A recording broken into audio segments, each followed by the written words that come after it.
Welcome to another update video. I also post build videos on most Wednesdays, so be sure to check those out as well. Today, we're talking about the Motorcycle Powered Fiat build. In the last build video, we worked on the front suspension. We installed these shocks. We also made new tie rod ends, and we reinforced the mount for the lower control arms.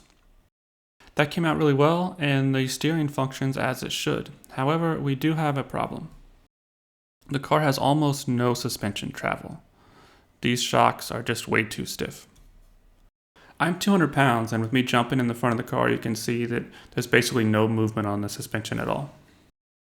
This shock is from the GSXR 1000 that I took the engine out of, but of course the bike would have only had one shock at the rear, and now we have two of them, and the car is just not very heavy at all. I can still pick it up actually. So although I love the way these shocks look, I'm going to have to replace them with something smaller.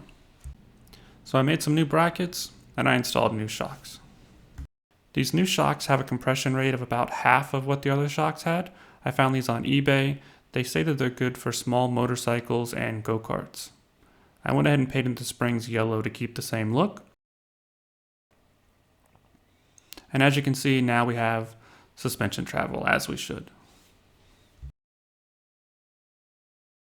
We also don't seem to have any bump steer, which is very good.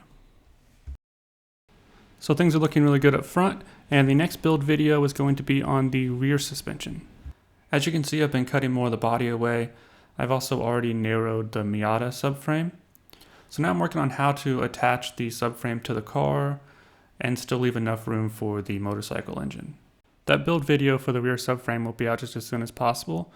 But in the meantime, go ahead and hit that subscribe button. You don't want to miss anything, and there's a lot more to come on this project. Thanks for watching. Bye.